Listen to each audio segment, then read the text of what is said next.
Bonjour Sabrina, et John Plassard, lui, nous accompagne depuis ses bureaux de Mirabeau pour essayer d'analyser en profondeur les grands ressorts de ce marché américain qu'on suit au quotidien. Sabrina, comment va Wall Street en ce début de semaine?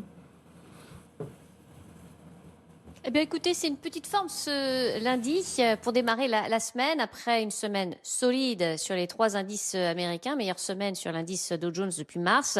On est dans le vert pour le moment. Le Dow Jones prend 0,03%, quasi inchangé, 34 520 points. Le S&P 500 plus 0,12%, 4 510 points sur cet indice. Le Nasdaq de son côté en tête, plus 0,4%. On est à 14 167 points 21.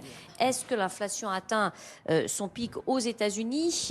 Les investisseurs semblent vouloir y croire, vu cette ouverture en territoire positif.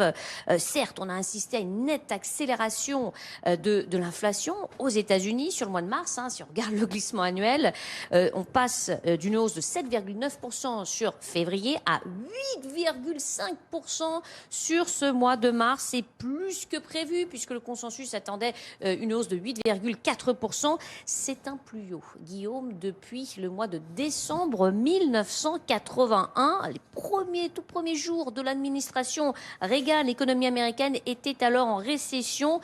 Si on regarde en glissement annuel ces chiffres d'inflation, c'est un gain d'1,2%. Là aussi, on est sur une accélération. Mais Guillaume, les investisseurs se focalisent donc sur le chiffre hors alimentation et énergie, le core CPI en glissement annuel qui affiche une hausse de 0,3%, là où le marché attendait un gain de 0,5%.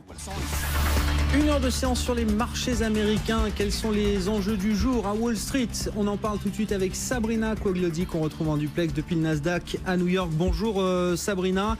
Des marchés américains assez prudents pour l'instant en ce début de séance. Et petite forme sur les marchés américains avec un Dow Jones quasi inchangé, 22 350 points à l'ouverture. Le S&P 500 de son côté est également quasi inchangé, mais avec un pied en négatif. Le Nasdaq, moins 0,5% pour l'indice Nasdaq à l'ouverture ce matin, une heure après l'ouverture. 6 393 points, bien sûr, un marché qui sera attentif à toute une série de discours de membres de la Réserve fédérale américaine tout au long de la semaine. On aura Janet Yellen qui va s'exprimer jeudi prochain, mais de nombreux membres de la Réserve fédérale américaine, Dudley aujourd'hui. Les télécoms, effectivement, les câbles opérateurs avec pas mal de spéculations autour de Charter Communication qui ce week-end indiquait qu'il n'était pas intéressé par un rachat de Sprint, le numéro 4 américain de la téléphonie mobile, détenu par le japonais SoftBank. Selon l'agence Bloomberg, SoftBank n'a pas prévu de jeter l'éponge puisqu'il pourrait faire une offre sur Charter dans le courant de la semaine. Le titre est en hausse de 47%. C'est l'aboutissement de 3 semaines de roadshow là. 3 semaines de roadshow, de rencontres avec à peu près une centaine d'investisseurs à travers le monde, en France, en Allemagne, aux États-Unis, au Canada. Donc non, on est très contents. Vous êtes très content. La fourchette était entre 15 et 17 $. Vous avez pricé au-dessus de 18 pour une société quand même. Bon, on le répète depuis ce matin, vos chiffres, 76 millions de dollars de chiffre d'affaires l'année dernière, une société qui n'est pas rentable. On n'est pas encore rentable, mais on génère du cash. Donc on a généré du cash au premier trimestre.